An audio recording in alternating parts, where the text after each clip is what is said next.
On account of being a complete consumer whore, I fell completely for Nintendo's marketing strategy last month.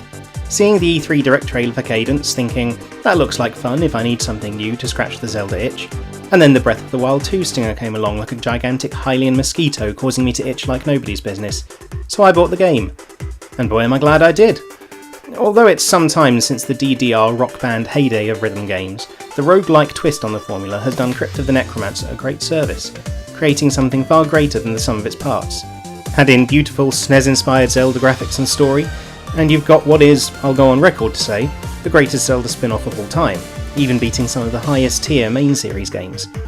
Cadence of Hyrule, overly humbly in my opinion, goes by a roguelite category. The randomised, procedurally generated maps and quickfire gameplay make this a magnet for pick up and play speedrun challenges, made all the more efficient by the in-game timer at the end credits. But, unless you're well versed in both of the eponymous series, your first playthrough is unlikely to be light by any stretch. This is a fully fledged dungeon game, with overworld mini-bosses and mini-dungeons in addition to the 5 to 6 main dungeons in the game. In your first run, you can treat the game like any of the best Zeldas, exploring every inch of the map, collecting all the items, maxing out your hearts, dying a lot, and it's likely to take you a fair few hours. By no means the double to triple figures it takes to explore some of the more expansive 3D games, but certainly worthy of the series, and far stronger than Zelda's first quickfire procedurally generated attempt at 4 swords, which I still quite like. Speaking of 4 swords, this game also excels in an area rare for a Zelda game: multiplayer. 2-player co-op is perhaps the best co-op experience available on an unmodded Zelda game, with the possible exception of Triforce Heroes, which I am always happy to defend against the naysayers, but this game benefits from not having co-op puzzles shoehorned in. Having a partner doesn't change the map or puzzles at all, it just gives more ways to solve the maps that are there. Having a friend available to hold a platform in place so you can jump on top of it, or have someone with a Deku Leaf blow you over a crevasse, it just adds an extra tool to the hero's arsenal. And goodness what an arsenal! Putting Breath of the Wild's runes firmly in their place, you'll find so many items in this game you'll forget what you have, in a good way.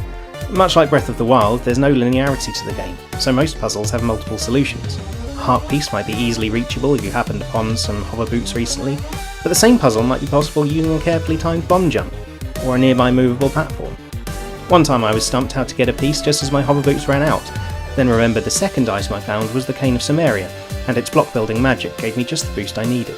This attempt has been tried twice before in the main series. A Link Between Worlds allowed players to acquire the items in any order, removing some of the linearity of the old games, but it still absolutely required certain items for certain puzzles, proving this was a little artificial. Breath of the Wild attempted this even further, by giving out all the necessary items in the tutorial, and everything else was completely optional, and every other item purely temporary with only a few uses before breaking. If nothing else, you could just spam out on stamina and climb to wherever you needed to go with no other items, assuming no rain. Cadence finds, in my opinion, the perfect midpoint between these two systems. Your basic weapon of each type remains indestructible and upgradable like usual in the 2D games.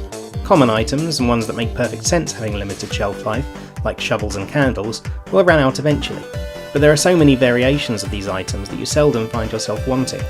In addition, there are especially brittle glass items, which are usually super powerful and have other magic effects, but break if you're hit. This balances well as it stops the get best item go on full berserker mode trope, as generally speaking, the more powerful your weapon, the more careful you have to be not to break it by accident. Being 2D, it doesn't feature the climbing mechanic of Breath of the Wild, but it instead has digging and explosions. Almost every wall in the dungeon can either be dug or blown to pieces if you want a quick way through. The downside to this though, is it gives every enemy an easy pathway to getting up on you. For a game of which its combat is so reliant on careful pre-planning and enemy predictability, blowing open large spaces is a very risky move. But it again shows the flexibility of going full on puzzle solving or full combat, ages versus seasons as it were. As for the puzzles, it again approaches this better than either non-linear game mentioned previously. During a natural run-through of the game, we'll find plenty of items to help challenge the various puzzles, and there are always options. A puzzle might require the hover boots and the bombs, or another the bombs or the Deku Leaf, or another the leaf or the cane, and then another the cane or the hover boots, taking us full circle. If you're willing to experiment, you're unlikely ever to be truly stuck. But for completionists and those less imaginative, there's always the option of exploring for a greater arsenal, to increase your options and make the puzzles a little easier. There are several purple chests hidden throughout the world too, which give you the option of several items. You may find yourself choosing a bigger shield to help deflect fireballs over a magical boomerang, then finding yourself in a room where that boomerang would have been really useful and wishing you'd made a different decision. Similarly, items such as the Goron locket and flippers are by no means necessary. You'll find traversing the world in later dungeons far more efficient when you can have both and can swim through lava. Visually and musically, I don't think I need to say much because the trailers speak for themselves. It's the best looking 2D Zelda game of them all. The sprite work is beautiful, taking cues from every game from the NES to the Switch, putting less attractive offerings such as Fall Towards Adventures to shame, and the soundtrack is, as expected for a rhythm game, the best the series has ever had. The ambiance of Breath of the Wild was nice and all, but the fully orchestral remixes found in Cadence are incredible, and the way the music responds to your movements and attacks is like the Wind Waker on steroids. The musical element also paved the way for the incredible boss names of Go Maracas, Bass Guitar Most Nice, Wizrobo, and my personal favourite, Glockenspiel. To be honest, these names are worth the recommendation alone. I'm a sucker for silly puns. Although on that note, it's a shame they didn't go the whole hog and name Ganon or Ganon, seeing as he's playing an organ. This might have been a problem with rights, or maybe because it sounds like a sex toy. The only downside, betrayed slightly by my constant referring to this as a Zelda game, is that it's not part of the main series proper. You'll come to see as this channel takes shape that I'm first and foremost a Zelda theorist, and I love seeing how the games line up together. Being a spin-off, however, this will forever be on the outskirts of the main series.